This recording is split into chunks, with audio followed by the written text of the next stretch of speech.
Ever wondered what these financial terms mean? Today, we will demystify some of them for you.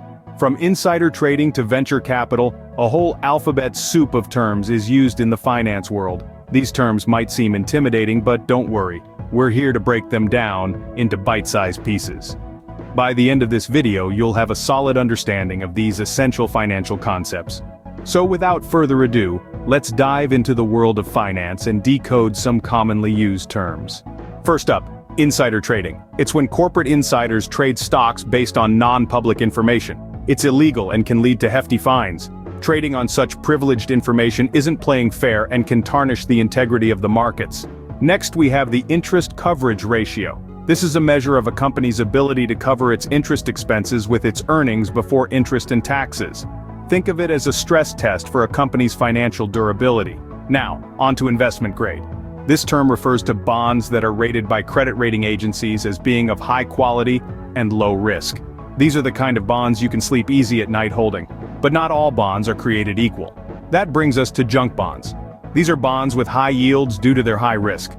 They're like the Wild West of the bond world, offering the potential for high rewards but also carrying significant risk. Next, we tackle the leverage ratio. This ratio measures the financial leverage of a company, showing how much of its capital comes from debt. It's a key indicator of a company's financial health and risk profile. Finally, we arrive at limit order, a directive given to a broker to buy or sell a security at a specified price or better.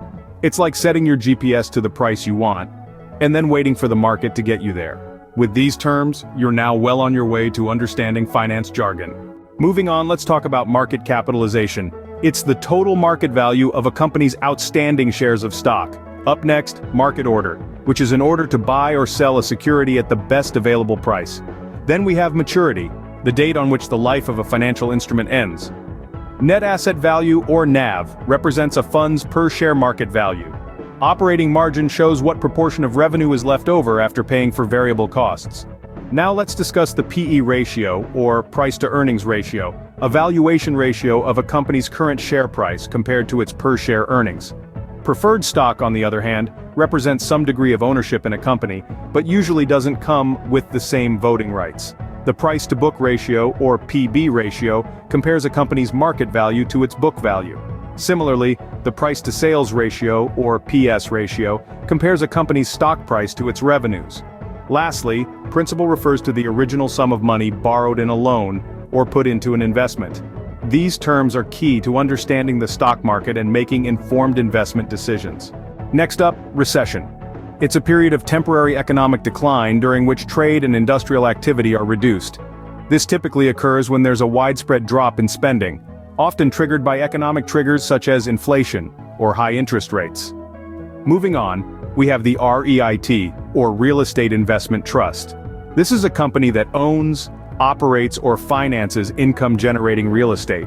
It's a way for individual investors to earn dividends from real estate investments without having to buy, manage, or finance any properties themselves. Next, we delve into risk tolerance. This term refers to the degree of variability in investment returns that an investor is willing to withstand. It's an important factor to consider when building a financial portfolio. Securitization, on the other hand, is the process by which an issuer creates a financial instrument by combining other financial assets and then marketing different tiers of the repackaged instruments to investors. It's a way of turning illiquid assets into securities. Switching gears a bit, a stop-loss order is an order placed with a broker to sell a security when it reaches a certain price. It's designed to limit an investor's loss on a security position. Now let's talk about treasury bonds. These are long-term, interest-bearing securities issued by the US government. They're considered one of the safest investments around since they're backed by the full faith and credit of the US government. Finally, we have venture capital. This is a type of private equity and a form of financing that investors provide to startup companies and small businesses that are believed to have long-term growth potential. It's a high-risk, high-reward game, but it's been instrumental in the growth of countless companies. With these terms under your belt, you're now well equipped to navigate the world of finance. And there you have it.